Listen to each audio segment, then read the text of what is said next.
Olá, eu sou a professora Joyce Pelizari dos Santos, professora de Geografia e vou trabalhar com vocês hoje sobre a classificação do relevo brasileiro na turma do 7º ano. Vamos começar com o que é relevo. O relevo são as formas da superfície terrestre. Alguém de vocês sabe explicar sobre isso? O relevo, sendo as formas da superfície terrestre, nós estamos falando sobre geosfera, que é a parte onde nós, os animais e os outros seres vivemos. Esta parte da Terra tem os pontos mais baixos e os mais altos. Isso é classificado como relevo. O que nós vamos trabalhar hoje é sobre o relevo brasileiro. Onde você mora? Como é o relevo?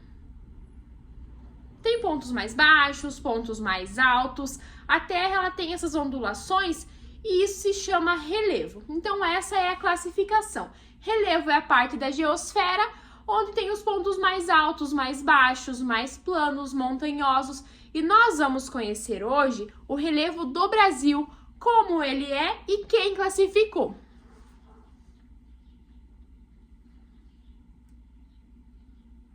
Aqui eu vou mostrar para vocês algumas partes desse relevo, como a serra, cordilheira, montanha, colina, depressão, planície.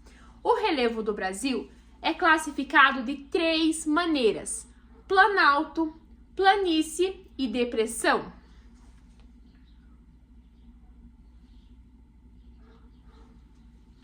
Quais são os agentes que modelam esse relevo? As placas tectônicas, que são os agentes endógenos, os terremotos, que no Brasil nós não temos terremotos significativos, então isso não altera a Terra, não altera o relevo do Brasil. Quando a Terra teve sua separação das placas tectônicas, o relevo do Brasil já ficou caracterizado.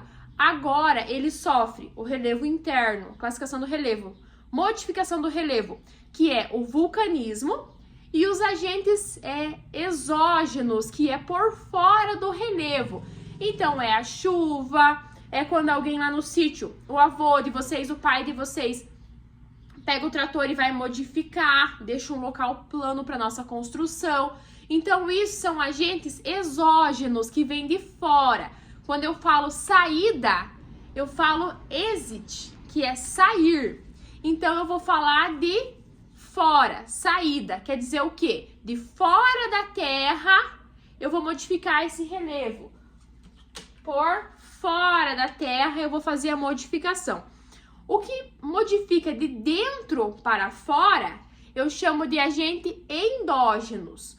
O que modifica de fora para dentro, como por exemplo, as chuvas e a ação antrópica dos seres humanos, eu chamo de exógeno, saída, fora, faz essa memorização, tá? Então, esses são os agentes modeladores do relevo. Quem classificou esse relevo? Haroldo de Azevedo, Aziz Absaber e Jurandir Ross. Esses foram os 3 principais geógrafos classificadores do relevo brasileiro. Então, o Haroldo de Azevedo, lá em 1949, ele classificou em 8 divisões, como tá nesse mapinha aqui, ó. Essa foi a classificação que ele fez com menos tecnologia, chegando a essa divisão dos pontos mais altos, mais baixos e mais planos do Brasil. Em seguida, Aziz Absaber já classificou em 10 regiões, como nós podemos ver aqui no mapa, que ele fez essa classificação. Aí, Jurandir Ross, lá em 1950, classificou em planalto, planície e depressão. Podemos ver que o mapa aqui, ó, tem 28 unidades de classificações. Então, o que ele fez? Ele pegou todo o território, a extensão territorial do Brasil e fez essa classificação em pontos mais altos, pontos mais baixos e pontos planos. Então, a gente consegue identificar esse relevo porque o nome ele já é intuitivo.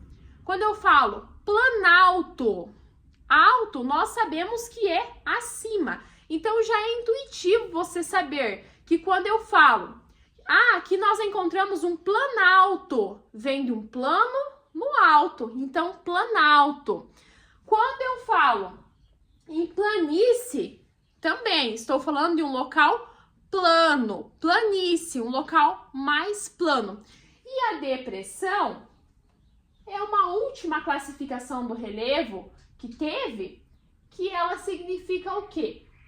Entre um planalto e uma planície, nós encontramos as depressões, que são formações geológicas, formações de relevo. Eu quero mostrar para vocês agora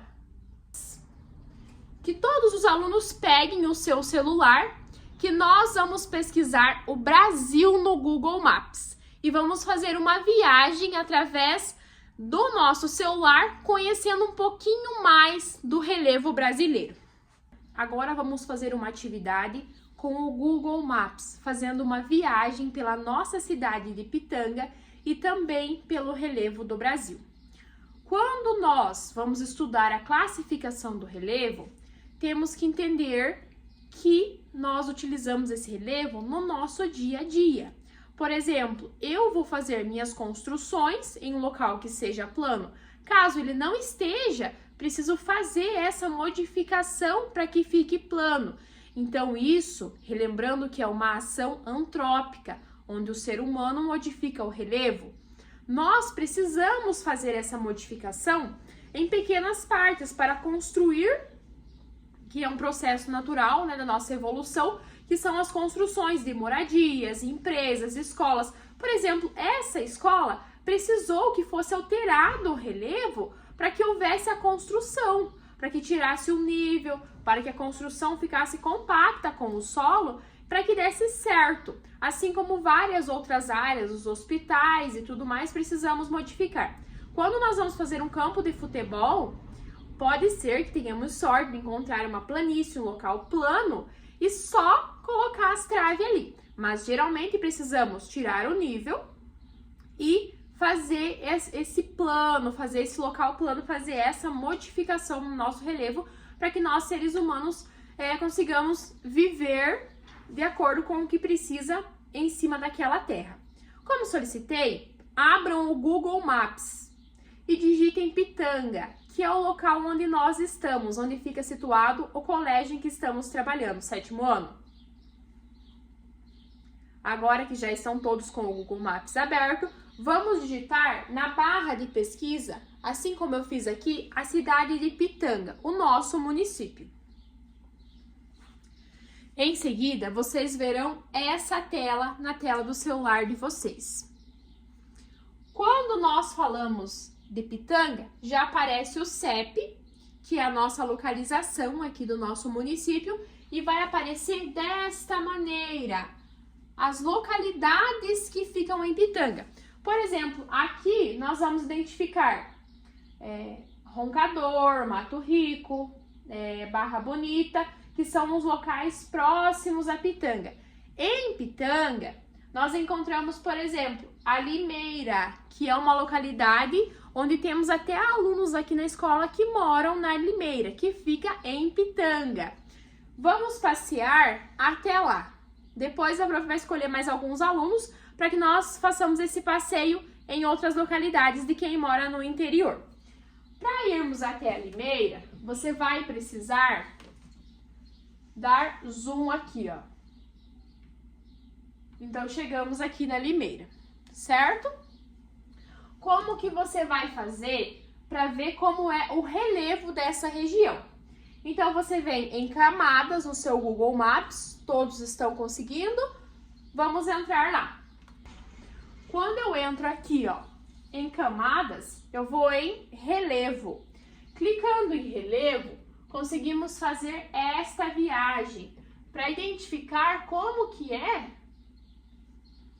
o relevo da região. Ó, então aqui vai aparecer os pontos mais altos e os pontos mais baixos. Podemos ver que essa região não é uma área tão montanhosa, porque não identificamos os pontos mais escuros, que é a parte onde ficam as regiões altas, tá? Podemos ver que a região da Limeira é uma região mais plana. Mais para lá, consegue ver onde está mais verde? Significa que é um pouquinho mais alto.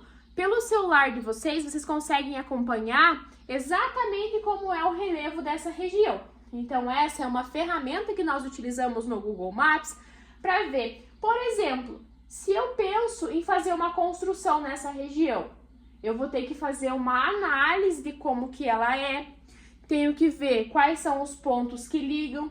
Aqui em Ipitanga, nós não temos montanhas, montes muito altos. Eu, como professora conhecedora do relevo da região. Mas tem determinadas regiões onde que vocês vão conhecer futuramente, quando formos estudar no geral o relevo do Brasil, através do mapa, que tem determinadas regiões que são de difíceis acesso. E isso interfere até no clima. O relevo ele pode interferir até se é mais quente ou mais frio naquela região. Porque quando temos camadas altas de relevo, as massas de ar não conseguem passar com facilidade, alterando o clima da região. Vejam como que o relevo é importante para nós. Olhem as áreas que está mais em escuro, é onde fica as partes mais altas do Brasil. Então, nós conseguimos identificar aqui, ó. Essa é a formação do relevo brasileiro.